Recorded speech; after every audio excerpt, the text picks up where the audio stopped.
Good afternoon and welcome to Hope College. It is a tremendous privilege for the college to host this event every year. You know, this is not only one of the great highlights of the Tulip Time Festival, but it's also emblematic of a relationship between a community and a college that share a common founding. And we at Hope are experiencing an especially important year in the next 12 months as we have just begun a celebration of our sesquicentennial, the 150th anniversary of our founding. And this will be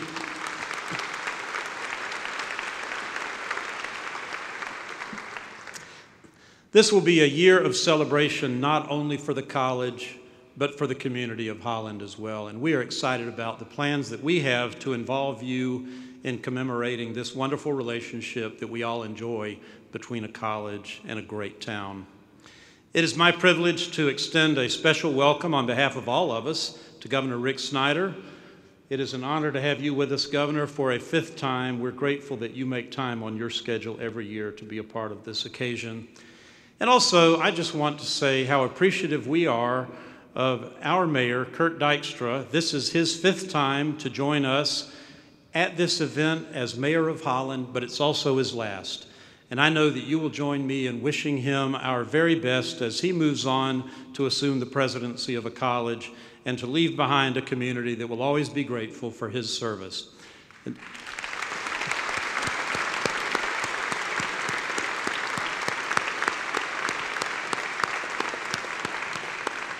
So again, welcome, and let's get things underway.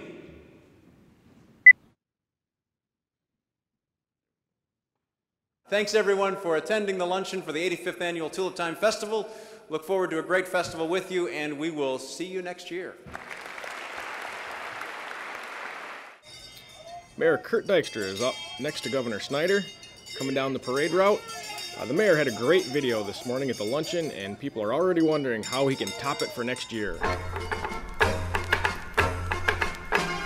One of the downsides of the festival luncheon becoming so popular is that all year long, wherever I am, sometimes in kind of inappropriate places, people will stop me and say, hey, what are you planning on doing for the luncheon this year? We really want to see the video. So Peter jumped out of the boat, he swam to shore, he got to the beach where Jesus had already prepared a meal for them. I cannot wait for the Tulip Time lunch. Jesus fixed the meal, all of the disciples were there gathered.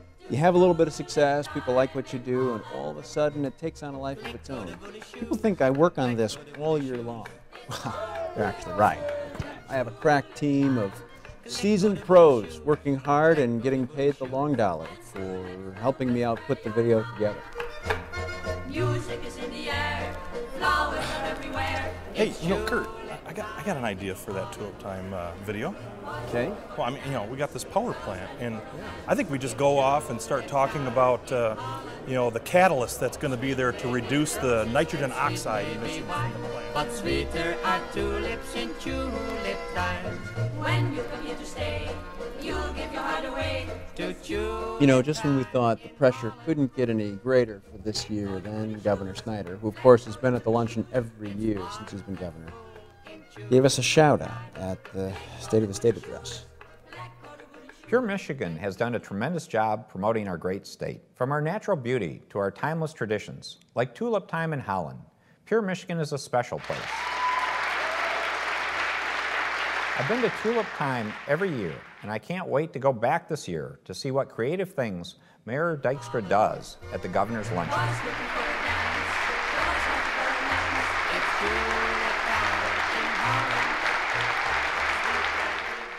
After a few false starts, a lot of hard work, and some really bad ideas, we've got it figured out. Healthy Michigan, wellness theme, the governor, me, half marathon, ending on the floor of the DeVos Fieldhouse right before the luncheon. Nope, not gonna happen. What do you mean? Oh, are you kidding me? Some years it just doesn't really come together, but we decided this year that go back to the basics. So we're gonna go out to the tulip fields at Windmill Island Garden and take a tour. It's gonna be great. We're going to be calm, and I know the whole thing is going to come together.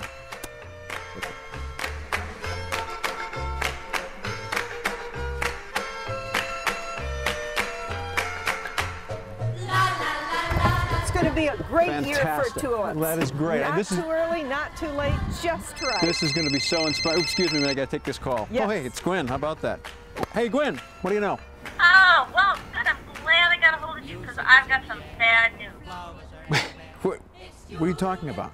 Well, I talked with the board, and since you've decided to move to Illinois and you're not going to be mayor anymore, we decided to have somebody else empty the luncheon. Sorry. You're kidding. That's just the decision that we've made. You know, I got stuff to do, got to bloom, you know, worry about blooming, and so I got to go. When you come here to stay.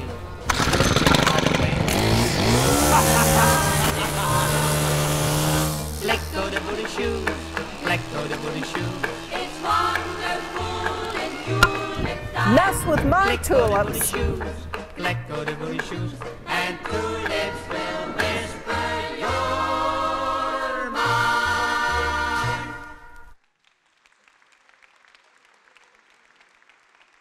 Ah, liefje, liefje, liefje. Wakker worden. Ik geloof echt niet wat ik heb geroomd. Okay, Kurt. Nou, vertel hem maar. Nou, ik was de burgemeester van een klein stadje in Amerika. Luke Verloorze, slaapslikker. Het plaatsje heette Holland en er waren overal Nederlanders. Maar de droegen kleren en schoenen gemaakt van hout. En waren overal tulpen. Ze hadden zelfs een festival met van de dansers. Er was een enorme lunch met de gouverneur als gast. Het noemde zichzelf een nerd. Zo is het wel genoeg. Geen olifanten rennen. En het was getrouwd met een prachtige blondervrouw. Slaap lekker, Kurt.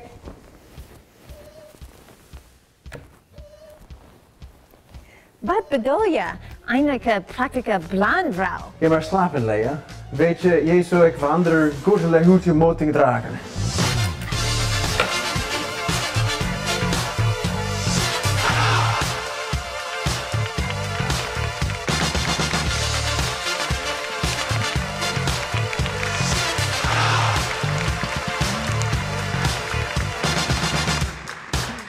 Thank you. Well, good morning, everyone, and my deepest apologies to our guests from the Netherlands for that slaughtering of an otherwise beautiful tongue. It is a real pleasure to be with you again this year, a pleasure to gather together as a community for this wonderful event. Governor Snyder, always thank you for being here so much. It is great to have you here. And let me take this moment to introduce for the audience today the folks who are seated before you at the head table. First of all, beginning on my right, your left, Pat Pritchard, the Vice President of Blue Cross Blue Shield, Michigan, something. I forget. I got a big acronym here, and I cannot remember what it all stands for. Michigan. That's all you need to know. Welcome, Pat. Thank you for being here.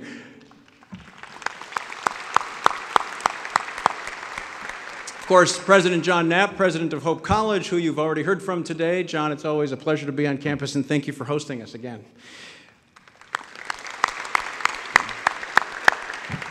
John Irwin, who is the president of West Michigan for Huntington Bank, and Huntington, of course, this year again is the principal sponsor of this luncheon. So, John, great to have you, and thank you for the sponsorship as always. Thank you. Then Gwen Auwerda, who is the wonderful executive director of Tulip Time Incorporated. It is a separate and great organization, works closely with the city, but does its own thing and has its own board. And Gwen, you do a wonderful job, so thank you for that. In a moment, I'll ask you to rise for the presentation of the colors, which this year, as in previous years, will be done by the City of Holland Department of Public Safety Honor Guard. Today, we're pleased to have the Pledge of Allegiance, who will be led by our Latin Americans United for Progress youth ambassadors, as well as the Juneteenth King and Queen, Vania Macias, Baruch Cavello, and Juneteenth King Maurice Brown and Queen Amir Franklin, followed by the national anthem, which will be sung by the Holland High School Vocal Dimensions group. Following the national anthem, please remain standing for then the Dutch national anthem, and then Dr. Knapp will lead us in the invocation for today's meal, and then, and only then, can you enjoy lunch. So would you please rise?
present lunch.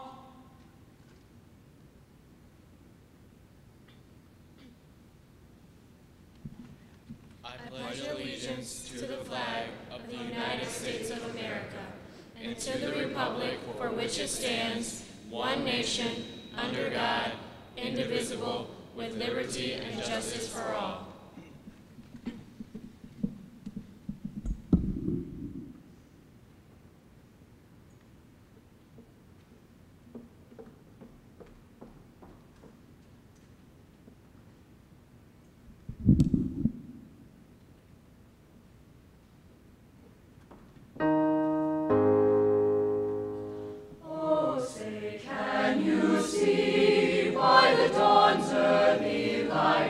What so proudly we hailed at the twilight's last gleaming, whose broad stripes and bright stars through the perilous fight, o'er the ramparts we watched were so gallantly streaming, and the rockets' red glare, the bombs bursting in air, gave proof through the night that our flag was still there.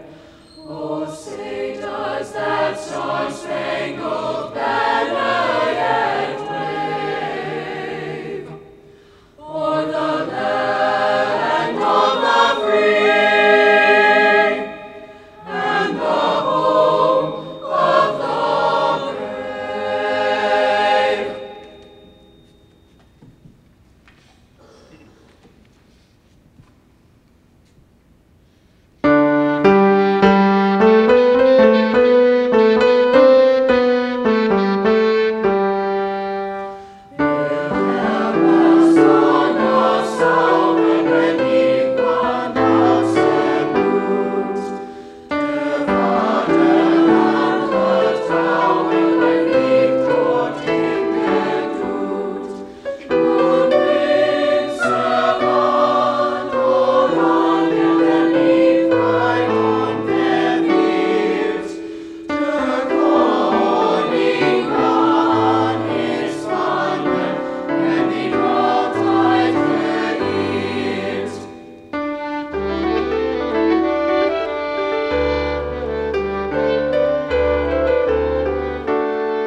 Will you please join me in prayer? For the beauty of the earth, for the glory of the skies, gracious and loving God, we give thanks for the joys of this season when the greening trees and blossoming tulips remind us that you are faithful in making all things new. We are grateful to live in this special place, and we seek your blessings on our community and state. We pray for all of those in positions of leadership that they may serve with wisdom and discernment. Please be present with us in this gathering. Bless this meal and all those who have worked hard to make this occasion possible. May we be ever mindful that you are our creator and sustainer. Amen. Please be seated, enjoy your meal, and the program will get underway shortly.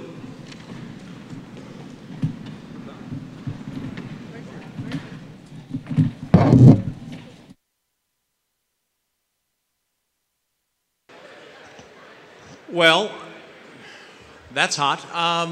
We hope that you've enjoyed lunch, and please continue to enjoy it. We're going to get the program started because rumor has it there's something that follows this luncheon today. I have no idea what that is, but can we say a nice thanks and express our appreciation for those who labored hard to prepare lunch for us today?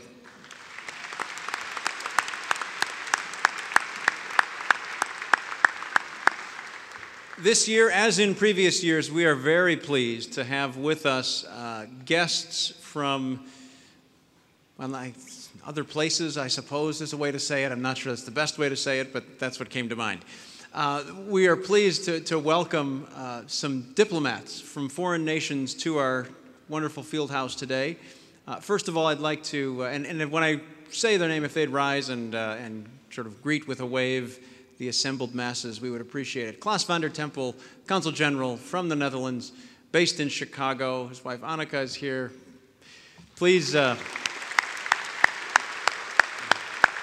thank you, Klaas.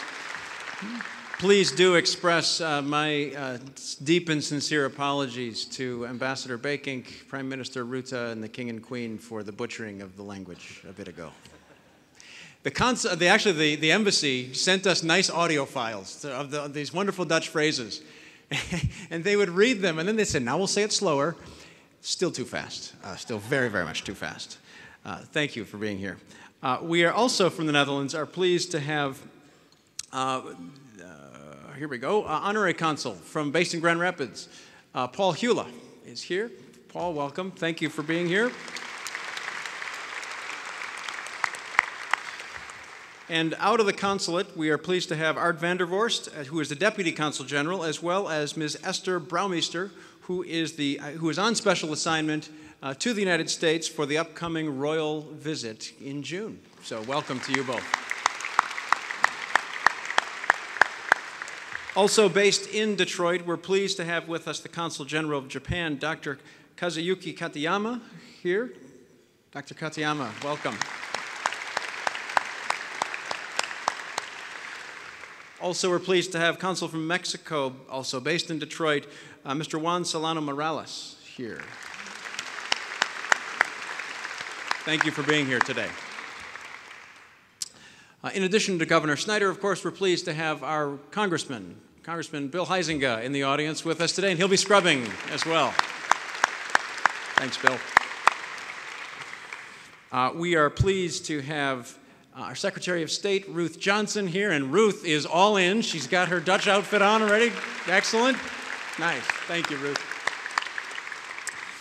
And we're really pleased that freshman representative, and she's tired of hearing it, Daniela Garcia, our wonderful state rep from this part of the world, you're in her district right now, took it upon herself, in addition to joining to coming to the luncheon, to assemble a group of state legislators with her. So we do have the Speaker of the House, Kevin Cotter, with us today, the Senate Majority Leader, also we're in his district, Arlen Meekhoff, as well as the House Majority Floor Leader, Eric Nesbitt. Welcome to all of you.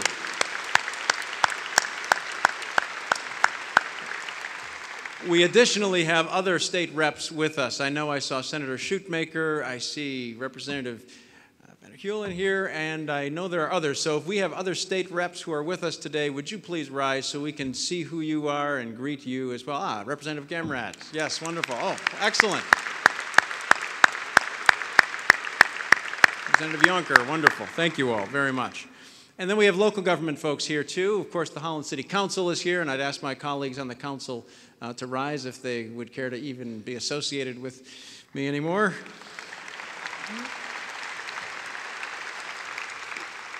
We also have governmental reps from the city of Zeeland here, as well as Holland Township, Park Township, Ottawa County, and I believe I saw Commissioner Story here from Allegan County as well. So if you would all rise so we could recognize you and express our thanks to you all.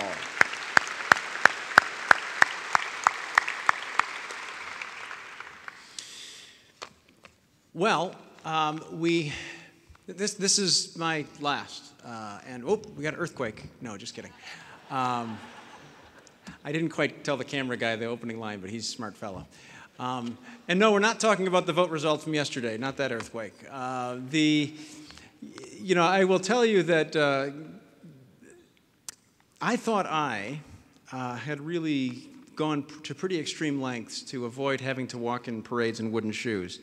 You know, taking a new job, moving 2 states away. Governor, you have outdone me. I mean, the injury thing, that's a stroke of genius to avoid wooden shoes. My goodness, most impressive.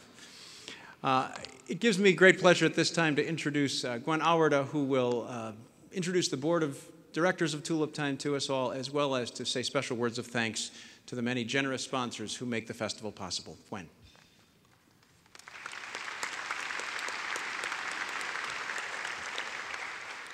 Thank you, Kurt. I really don't think I can top his video at all, so bear with me.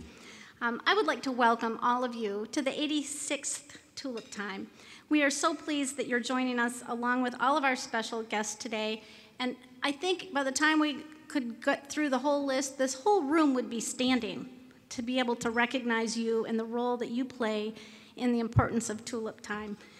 So first, I would like to thank our board of directors. If they could stand, they've really guided, supported, and fostered our mission of tulips, tradition, and transition. So thank you so much. They're scattered around the front.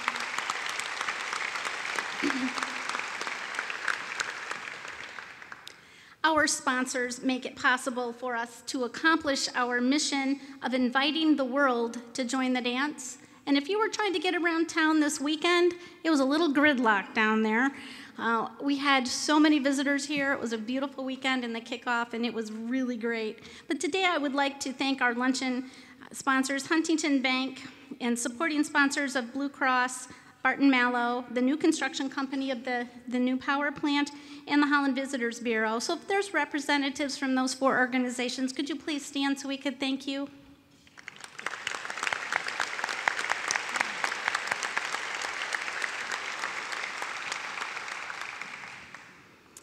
Thanks to a very special partnership that we have with the Visitors Bureau and Sally Lakaitis, she has assisted Tulip Time with a broader reach in advertising than we could ever have achieved on our own. Sally has been appointed to the by Governor Snyder to the Michigan Travel Commission, and joining us from Travel Michigan today are David West and Dave Lorenz. This is David West's first time in a Dutch costume, and he will be scrubbing the streets, so we're really excited about that. We also have most of the Travel Commission with us, as well as representatives from Midwest Living and TV and radio personalities. So if all of you could stand, I'd appreciate that.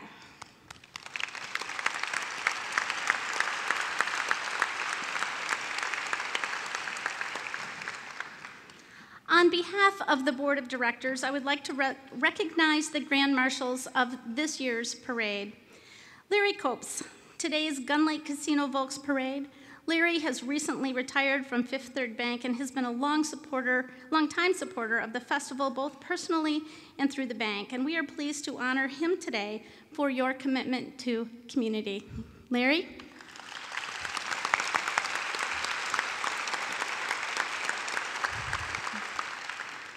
And next, I have 2 very adorable children to introduce you to, Kian Hogan and Max Harima.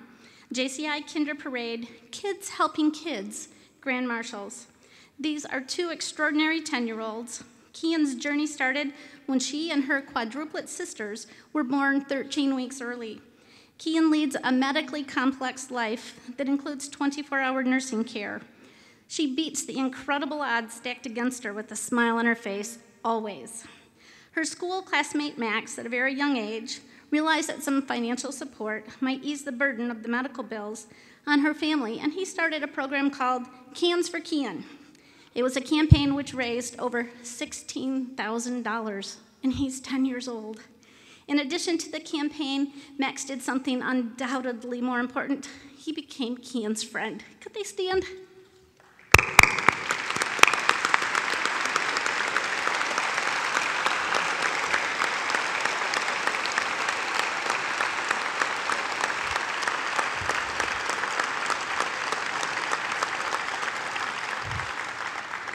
I hope you could see them all. They're a little shorter than the rest of us.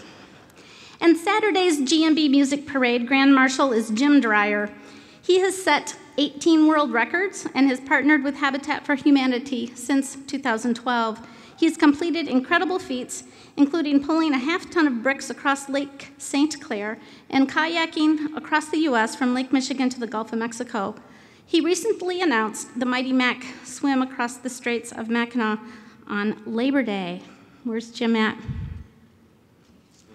He's swimming, but thank you.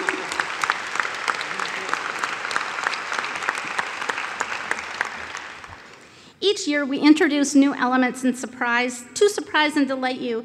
Last summer, we strategized, and we realized that we had limited programming around one of our main objectives in our mission statement. Can you guess what that is? Tulips. While there are over 4.5 million tulips planted, we did not have any programming around tulips or gardening. So we started talking with P. Allen Smith, one of America's most recognized award-winning garden and design expert, to put together some new events. In fact, he's filming a segment this week around Holland that will air next summer on PBS. This year, we are also partnering with Bethany Christian Services and are attempting to break the world record for the most people dancing in wooden shoes. Pella, Iowa has the current record, and I think that we can all join the dance and break that record. All you need is wooden shoes. You do not need a costume. It's a very simple dance, and you can find that on YouTube through our website. We do ask that you try to sign up. There's 935 of you here today. We need 2,700 to break the record. Thursday, 7:15, Centennial Park, and I hope to see you all there. So what does all of this mean to Holland? Well, we think a lot.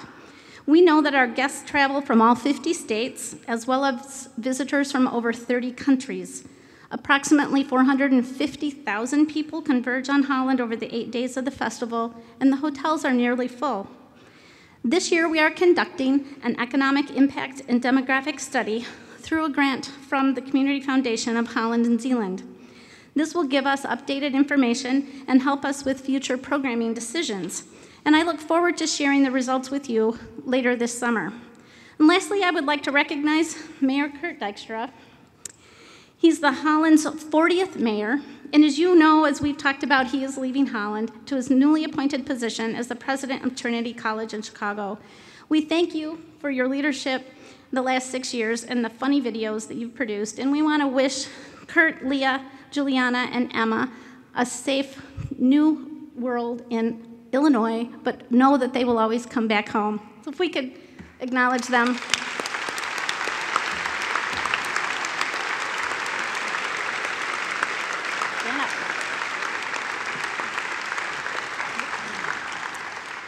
Kurt always walks in his wooden shoes for the parade, but he doesn't have a special pair of these that says he's been our mayor since 2009, so we hope you will wear them today. All right, thank you.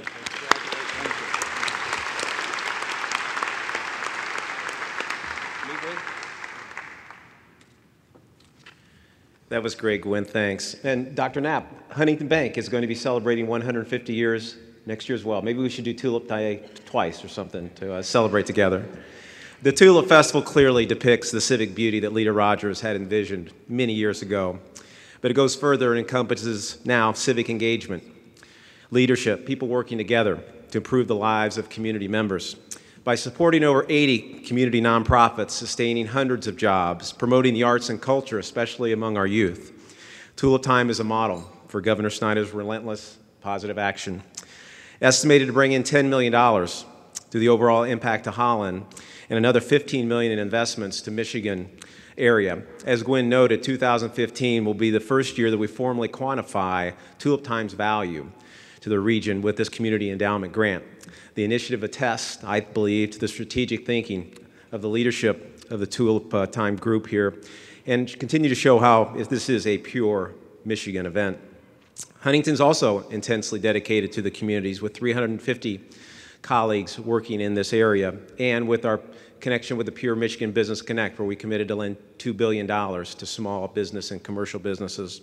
We're continually looking for more as we continue to invest in Michigan throughout the state and in the Lakeshore region. Governor Snyder, Holland, and Huntington know that you're committed to improving our communities by reinventing the way we educate, attract, and retain the workforce to reinvigorate our economy. And what's really neat is the voice that you're carrying forward is not only around the nation now, but around the world in terms of how we're being recognized. So thank you for all your work that you're doing there. In the coming weeks, as you heard, we will continue to grow the connections to Michigan when we're going to have the Dutch King and Queen visit in June. And one of the first things we'll have on their agenda is to invite them to a Tulip Time event. Wouldn't that be cool? Governor, as you know, this is the 70th year that a governor has swept the streets. I don't know what you're going to do about that today. Maybe just a quick one, and we'll call it that. But several people are going to be looking forward to grabbing their brooms and sweeping the street today to have a lot of fun. So, ladies and gentlemen, I am proud to welcome back again our friend and Governor, Rick Snyder. Well done. Thank you.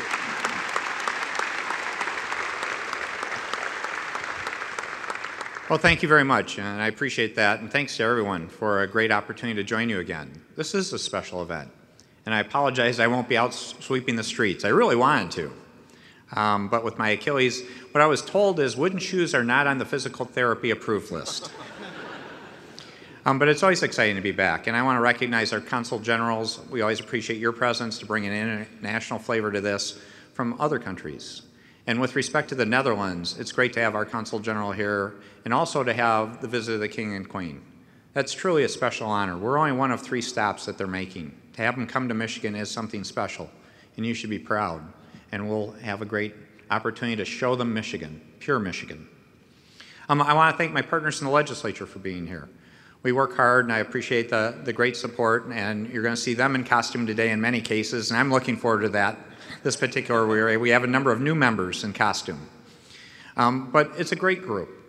And so it's exciting to be here. I want to give my special thanks, though, to the mayor. The mayor has done a great job these years. I've always looked forward to his presentations, his videos. In fact, what I should have figured out, I actually made a mistake, Mayor, that I should have figured this out, that if I really wanted Proposition 1 to pass, I should have had you make a video.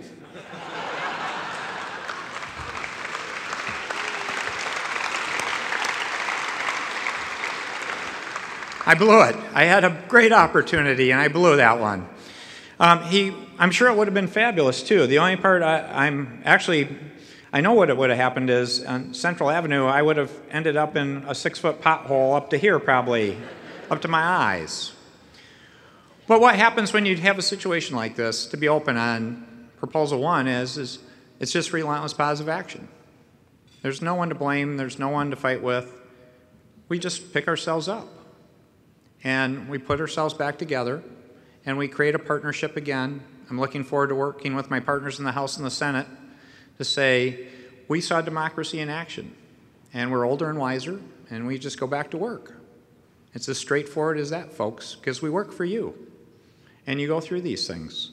And it was interesting. I told my team a lesson. Actually, I shared with them back in 2010 before I became governor. Because one of the problems you find in the public sector is people avoid risk. They're afraid to do something that might not work because they're afraid someone's going to say, well, if you fail, you're a failure and you have no place to go. Your future's over. Well, I told them that's ridiculous. I actually told them, in fact, that if everything we work on works, that meant we weren't doing our job because we were a broken state. And part of it is having the courage to take on issues and recognize everything doesn't come simple. Everything just doesn't happen.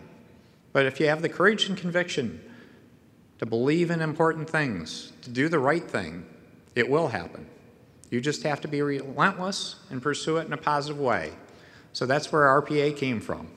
So I view this, although I'm in a pothole several feet deep, we're just digging our way out.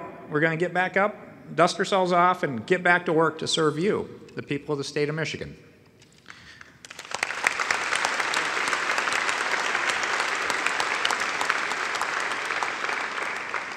Now let me talk about Michigan. I'd like to share a few thoughts with you and then really relate it to this area.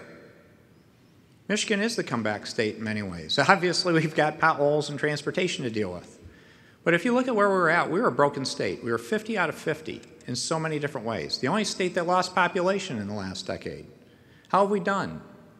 Well, over the last 4 years, we've created nearly 400,000 private sector jobs. That's number 5 in the nation after being number 50. In terms of our unemployment rate, I was proud to announce just 3 weeks ago or so, It was 11.2% back in December of 2010. It hit 5.6%, dropped by half in a little over 4 years. By far an outstanding performance compared to the rest of the country. To put it in perspective, though, we have great upside opportunity. We're not done. We actually have a website that tracks open jobs in our state. Back in 2011, it said we had 80,000 open jobs in Michigan. Today, if you go to mitalent.org, you'll see we have 93,000 listed today. So even with that drop on unemployment, we have more openings, more opportunity for people. And that's where you come in. You're helping lead the charge. This community, this part of Michigan. And you should be proud of that. We have 3 counties that have unemployment below 4% in our state. 2 of them are Ottawa and Kent. You've been working hard. So when I say we created nearly 400,000 private sector jobs, none of us in the public sector created those jobs. We were doing our job of creating the environment for success. It's those of you in the private sector that have been creating those jobs, and I say thank you to you for your hard work.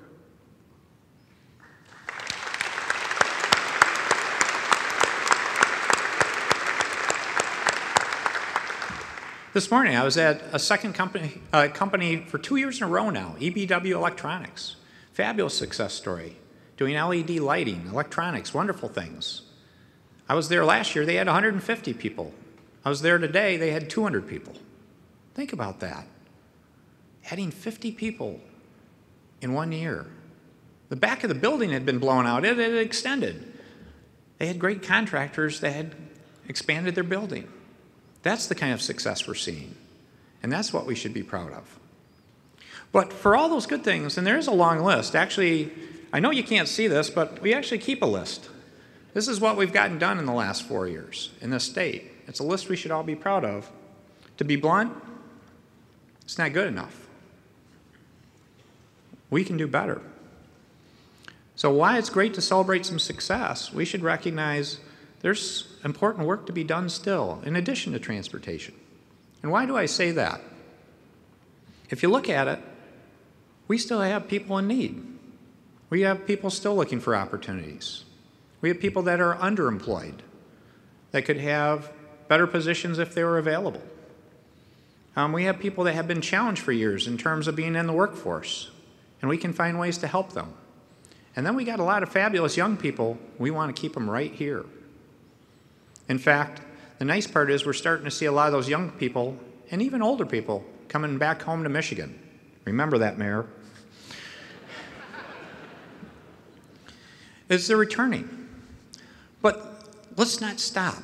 Let's build on that. Now, as you find issues such as getting unemployment below 4%, you find new challenges and new things we have to focus on. And I thought I would share a few of those with you to say we are focused in on not just today, but the next 30, 40, 50 years of Michigan. Because this isn't just about us. It's what are we doing for our kids and our kids' kids and their kids so they can be in this audience. They can be in those wooden shoes. Well, one of the things we've really focused in on in the education area, looking at the 40 and 50-year horizon, the longer-term horizon is pre-3, preschool through 3rd grade. We can do much better in our state. Why is 3rd grade so important? 3rd grade reading is one of the great metrics of success in someone's life, believe it or not. Just think about that. We don't think about that very often, but to say you already have to work hard in life, and you're in trouble if you're not succeeding by 3rd grade. Well, 3rd grade reading, what does it mean? The first few years of your life, you're learning to read. After about 3rd grade or so, it starts becoming the point you're reading to learn. So if you're not prepared by 3rd grade, you're not in a great position to learn all the things you're going to need to be successful in life. So we need to make a focused effort on that, and we're going to. I think it's critically important, and that's one of those long-term investments. You're not going to see the benefits of that for lots of years, but shouldn't we make it, and make it well, and make it smart? Now, another huge area that I think really deserves a lot more emphasis is in our education system also, and I draw a circle around it. I draw a circle around high school and higher education, because there's a lot of work to be done there to really create the opportunities for success. We have some wonderful things going on. We have wonderful teachers. We have wonderful programs in many ways, but again, it's not good enough.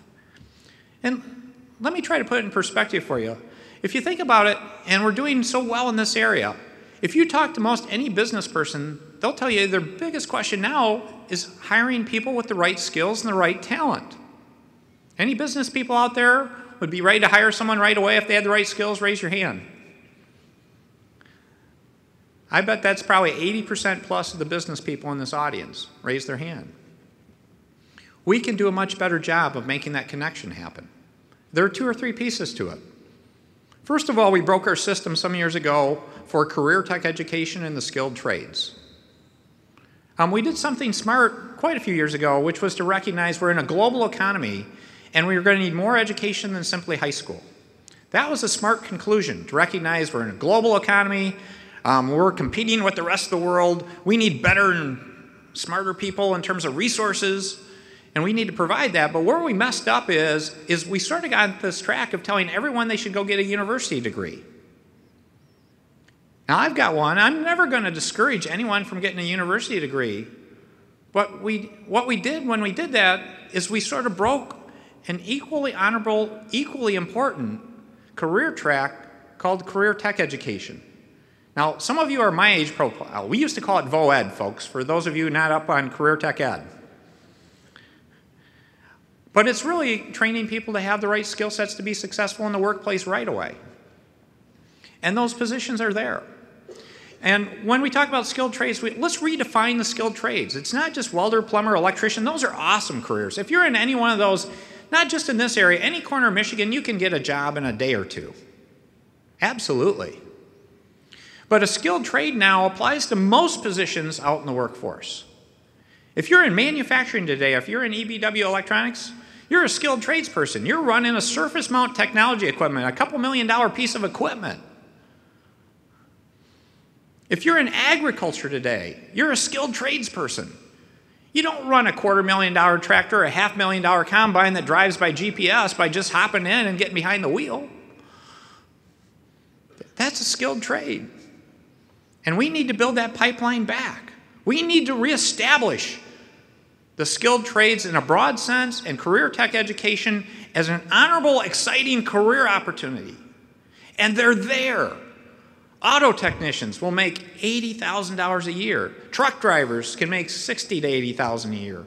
An electrician can make $60,000 to $80,000 a year. When people talk about the need to deal with income issues in our country, this is the smartest solution. You don't take something away from someone else. What you do is you build an opportunity for someone to have a great middle-class life and job and career. That's what we need to be working on.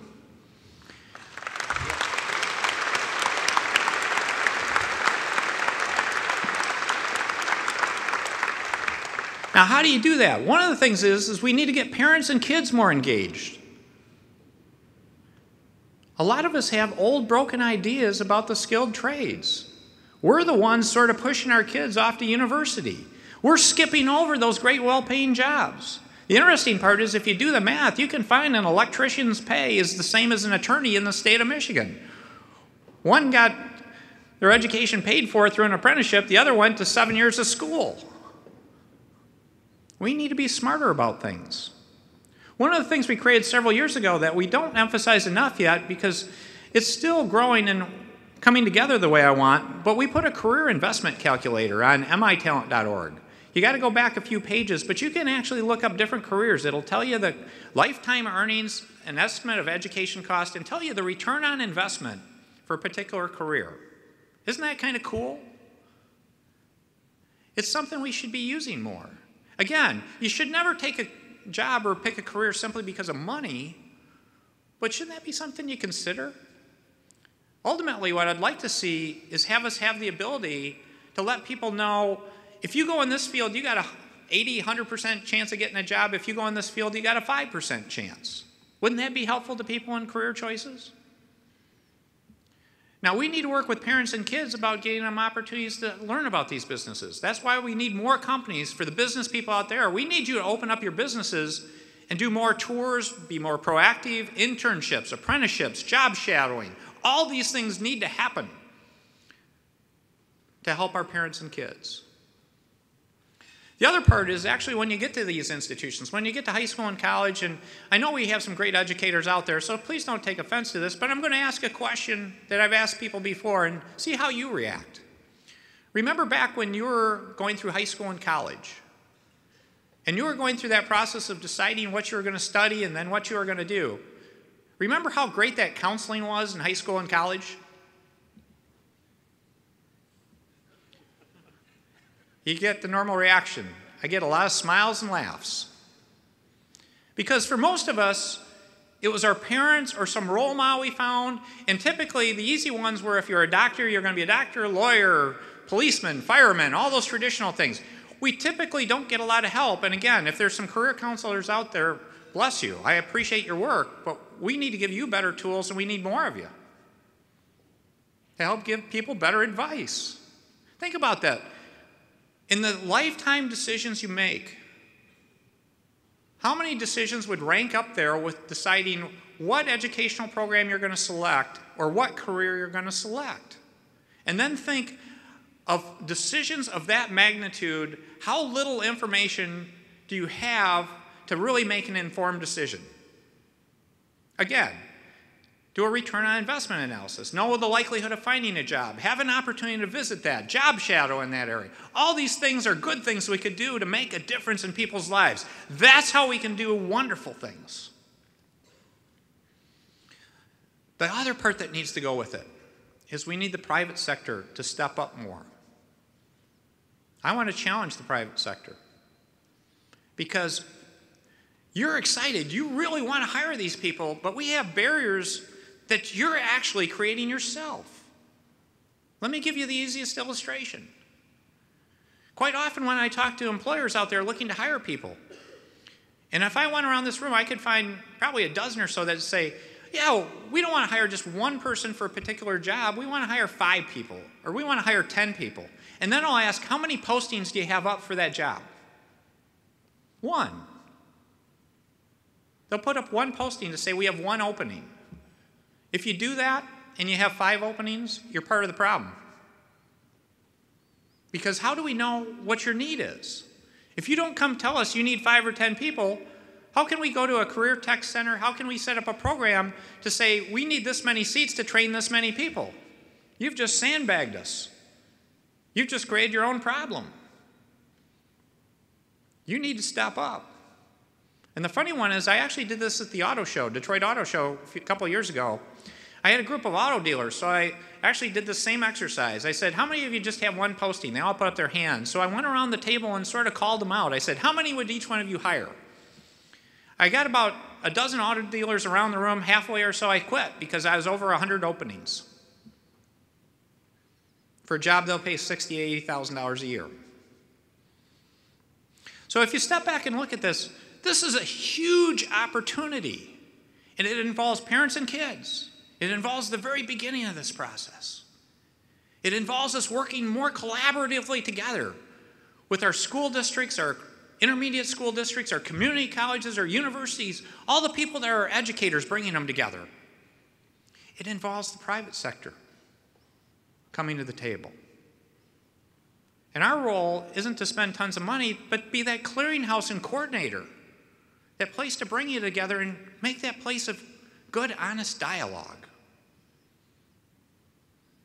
The power of this is we can change Michigan. We can change our country and we can change the world by doing this better than anyone else. To be blunt, I don't believe anyone in our country is doing this particularly well. When you have a comeback economy and you want to have that attitude of being the best, staying the best, and maintaining that for decades, you don't do it by resting on your laurels.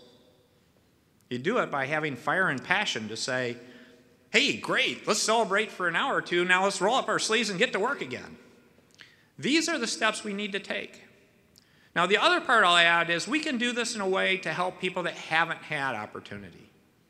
that haven't been successful in the past. And I'll give you one illustration of a program we built called Community Ventures several years ago. And we did it with solely state dollars. To be blunt, Washington's all messed up. I knew they couldn't cope with this, so we did it ourselves. So over the last 3 years, we said, let's go find structurally unemployed people. Let's find companies, partners that want to cooperate. And we've got over 100 companies now participating. And let's help those folk that haven't been able to hold a job, hold a job.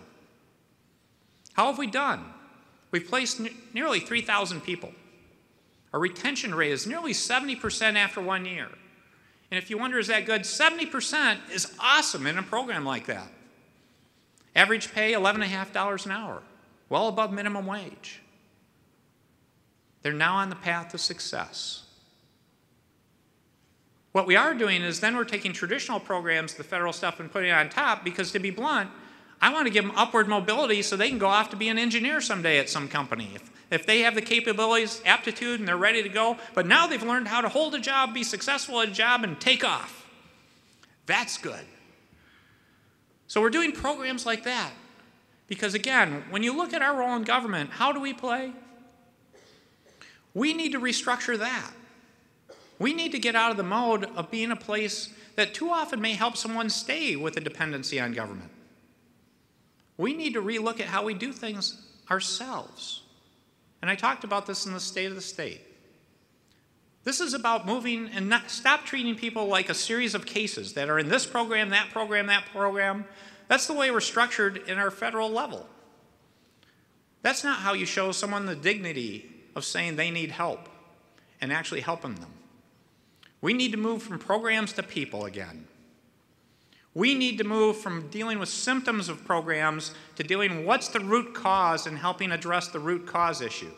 We need to move from continuing to have programs where we keep track of how many people are dependent on us to how many people have we helped become self-sufficient or minimize their dependency on us. And we need to move from programs that are about government doing everything. That's not a good answer, to a thing about saying it's the community gathering together to help those in need.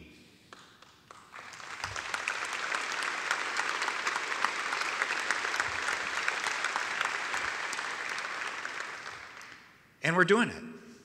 And we're going to keep doing it. And so what I've tried to give you is a snapshot of saying, be proud of your success here. Again, 2 of the 3 counties with the lowest unemployment are right here. 6 of the 10 with the lowest unemployment in the state are in this part of the state. But don't be content. Don't be complacent. That's how we ended up 50. Have this passion and fire to say, if we're at 4%, how do we do better? How do we build that pipeline of helping young people, of people looking for that next career, be successful with the skilled trades, career tech education, all those skills? And then how do we reach out to the people that haven't been participating in our comeback and give them an opportunity to participate? That's something we can do. That's something we can be the best at. That's something we should be proud of. And I'm proud to be your governor. I hope you're fired up to join me in doing this. I'm sorry I'm not going to join you in the parade, but I'm looking forward to watching those brooms and shoes go back and forth. Thank you so much.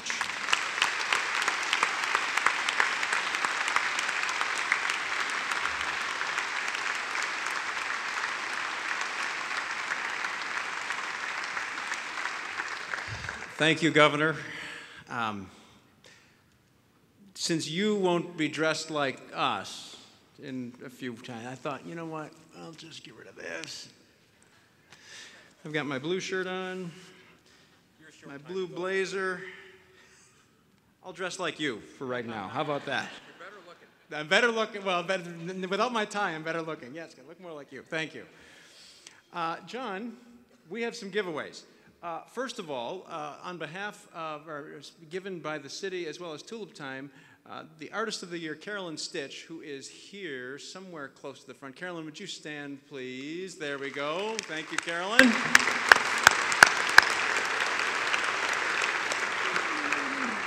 Governor, we have a copy of the print to give to you and present to you that we hope you'll take back to Lansing and wherever else and enjoy it. So thank you. But we also, on behalf of, with Huntington Bank, come on up here, John, together, the bow tie and no tie. There we got very good. We have it was overseen by the accounting firm. Oh, sure. Yeah, clearly.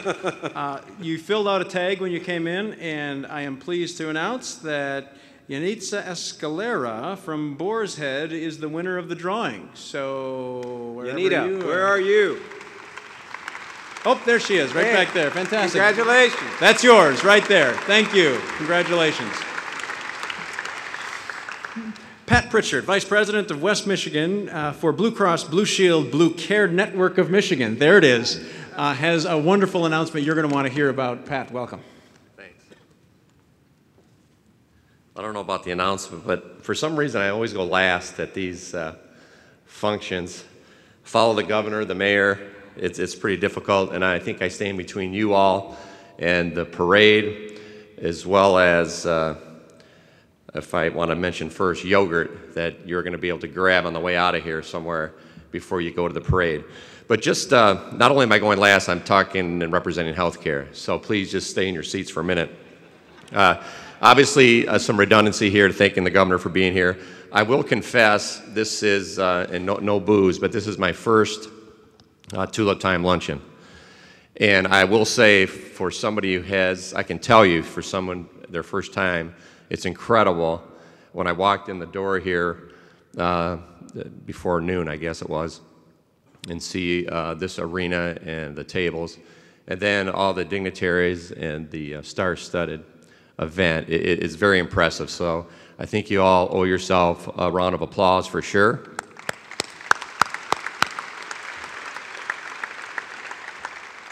I picked up a couple of I like about Governor Snyder is the relentless positive action is pretty good, and also nothing comes easy.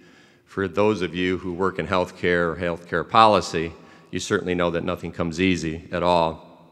But on behalf of Blue Cross and Blue Shield and Blue Care Network, we have over 7,000 employees throughout the state, in every county, 83 counties, and they live and work in all these counties. And we're honored, and I'm humbled actually to even be a part of this and to be sponsoring the Tulip Festival again in the luncheon. Blue Cross also has a tradition of providing health care for over 75 years to all Michiganders in every 83 counties. And our mission and mantra has been to provide access to quality health care at an affordable and a sustainable cost. And we continue to do that to this day. I will say one other thing in closing, that more of our focus most recently in the last 3 to 5 years has been on engaging, if you will, all ages from birth to seniors and everywhere in between, to focus on actually engaging our members to actually use healthcare services, to use preventative services that have been brought about a lot by the ACA, Affordable Care Act, but these things will just help you in the long run to try to avoid health care crisis in the future when you get older. The other thing we're doing as well is engaging grade school levels to make better choices, to educate them on a lot of things, being active, being healthy, walking, playing sports, also around making good choices and sort of creating a good habit from a young age. I know this is hard to say because I love eating just about everything, but the choices you make and what you eat are very instrumental in how your life is going to be later on. So with the obesity crisis that we have across the country, certainly in Michigan, we really focus on that. So we're proud of that. And again, thank you for being here. Honored to be here, and I appreciate you all coming, and have a great day. And don't forget the yogurt in the back, please. Thank you.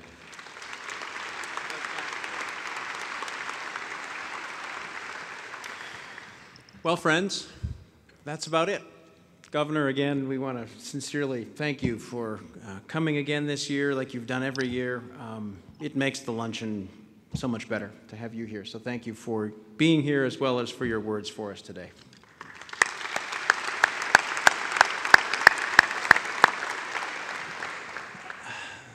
If you'll permit me 45 seconds to just express deep appreciation to this community for a remarkable opportunity to be among you, to call this place home. I look up throughout the crowd here and I see so many people who 14 years ago I did not know. Today I know you as friends and acquaintances, and I look at you as potential new donors to Trinity College. No. This really is a remarkable town. When we moved here 13 years ago to Holland, to Michigan, we didn't know what to expect. We hoped we were making a good choice. And we came here, and this was a place that we found to be so incredibly warm, so incredibly inviting. You gave me the opportunity to serve on the council and as mayor with only a short time in town before you entrusted me with that responsibility and gave me your trust to do so. I want you to know I appreciate it, and it's a remarkable place. It's a community that if you come into it with your arms ready to dig in and work, you'll find arms ready to embrace. And that is the Holland that we know, that's the Holland we love, and candidly, that's the Holland that we're going to miss going forward. All right, enough of that. Good things are happening. The sun is almost shining, or at least it's not raining. The Gun Lake Casino Volks Parade is about ready to kick off. Thank you all for coming this year. Thank you very much for the 86th annual Tulip Time. Please enjoy the rest of the festival and have a great day. Thank you.